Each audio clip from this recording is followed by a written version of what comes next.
Shalom and welcome to Mitzvah Torah. This year is entitled The History, the Drama, and the Halacha regarding the most controversial converts in Jewish history. We go back 2,500 years ago, approximately, the end of Book of Malachim, Malachim Bet, chapter 17. 10 tribes are being exiled by Sancheriv, the Assyrian king. And his policy is when you exile one group, you bring another group in, you mix everything up. He brought in the Kutim from Kuta to live in the land of Israel as he kicked out the 10 tribes. And we see some fascinating stuff regarding the Kutim.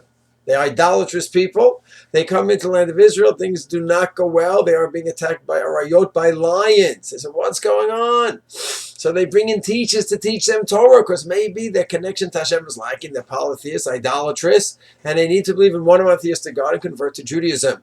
And that's what they ostensibly do.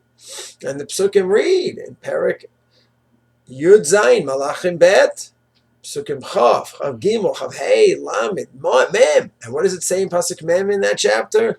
They believed in the God of Israel and they worshipped Elohim. They worshipped their own gods as well. So they had a tough time with this topic of giving up polytheism. They were still embedded in it, and they somehow tried to have this synthesis.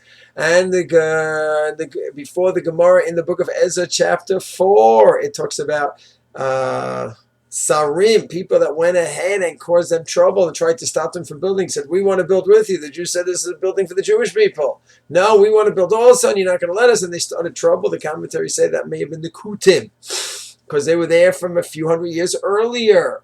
Book of Ezra, 70 years after the destruction of the first Mikdash. The Kutim, the 10 tribes, was about 110 years before the destruction. So just do the math. 70, 110, 180 years, give or take. It's not even 200 years later. The Kutim are still living in Israel. And they want to be part of the Mikdash building. And they stopped it when the Jews didn't invite them. So that's already moving up to the beginning of the Second Temple. In the Talmudic literature, all throughout Shas, Kedushin, and Chulin, and Yevamos, all over the place, there's a discussion, who are these people? Were they true Gerim or not? Some say they were not true Gerim, they were idolaters. How could they be converts when they're idolaters? The Pasuk openly says. Others say no, but they really were. And the Gemara even says those mitzvahs they were careful, they really worked very, very careful, even more than the Jews.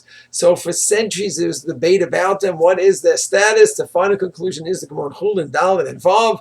The conclusion is they are not legitimate Gerim, and they should be related to as Gentiles regarding the Shechita, regarding the wine, etc. Shabbat, Erev, and all these halachot.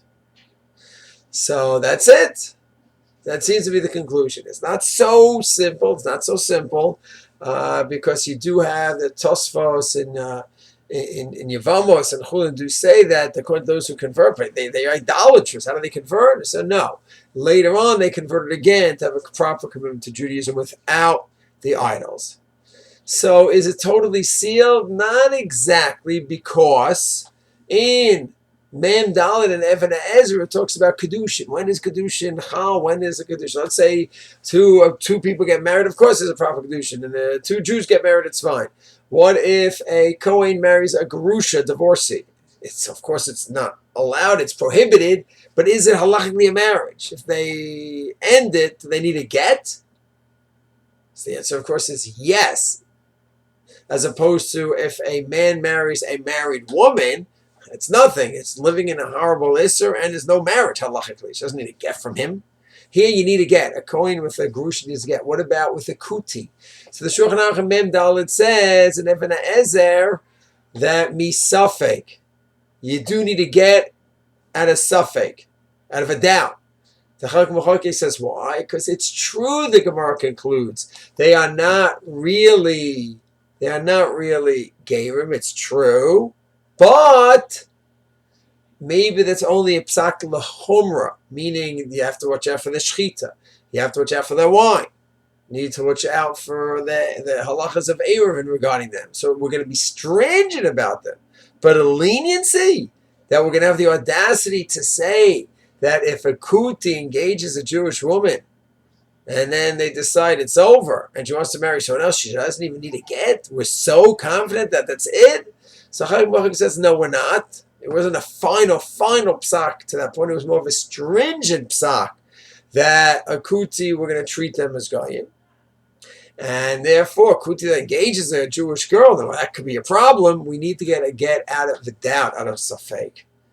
So it's a fascinating topic that really started thousands of years ago, 2,500 years ago, and it goes on today to the point you do have the Shomronim. Why Kutim Shomronim? Why Hakesher?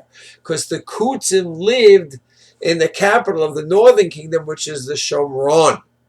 And there's still a Shomron community today. What exactly the status is, that's another discussion. It's just an overview of the most incredible and controversial convert group that we've had in Judaism. Shalom.